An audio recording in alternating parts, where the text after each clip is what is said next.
Many of the gravest faults of which America stands accused are the result of a faulty and erratic arithmetic, an exercise that counts only the cost of doing, never the consequences of not doing.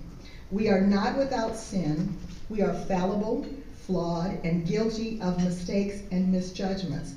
There's a reason for that. This is a country of human beings. You can have a perfect society, but only if there are no people in it.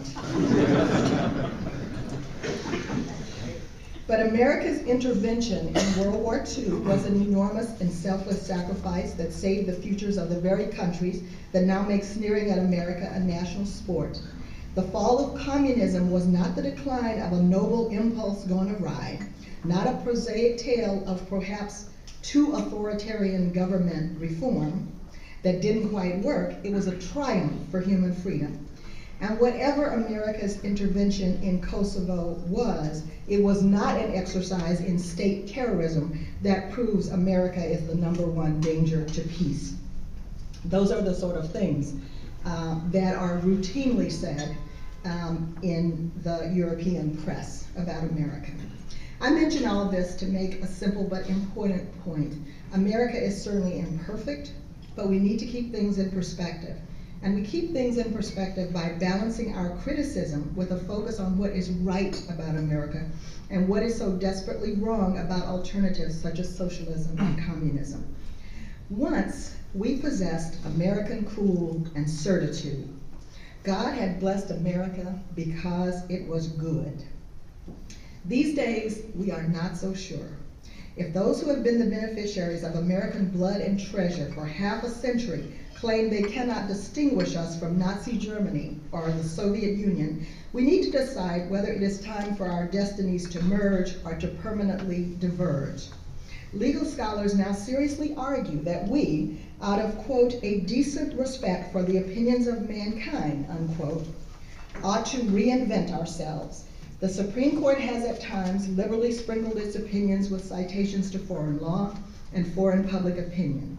And the loyal opposition that once characterized American politics has been reduced to an echo chamber of old Europe's virulent anti-Americanism. Why the identity crisis and why now? Our uniqueness has always been apparent. According to Samuel Huntington's article in Foreign Affairs, American identity historically has had two primary components, culture and creed. Our culture derives from Western civilization, including the values and institutions of the original settlers who were Northern European Christians.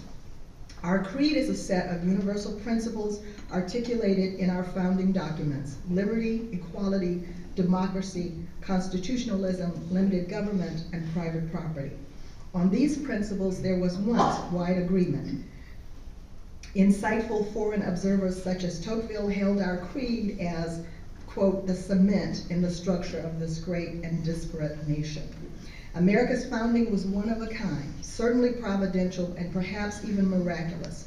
At a particular moment in political history, human beings arrived at a conception of the universe and man's place in it that could support a regime of human freedom.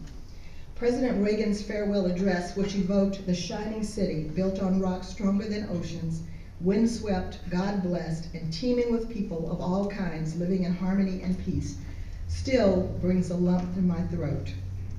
Just the afterglow of that luminous vision was enough to raise the expectations of the whole world. Now the world seeks to return the favor, or do they? There is real concern that America no longer enjoys the respect of other nations, that she will find herself alone in this flat world unless she submits to global consensus. Many of our ideas about freedom of speech and press, religious freedom, capital punishment, and property rights have been resoundingly rejected by a number of other liberal democracies. So if the question is whether America is really different from other democracies, more libertarian, patriotic, optimistic, individualistic, and moralistic, then I think the answer is yes. But why is that? And is it a good or a bad thing? Does it show America needs to take a clue from the rest of the world's enlightened views? Or does it show we have charted a different course? If it's the latter option, then it's vitally important for us to understand that course and to decide whether it's worth fighting for.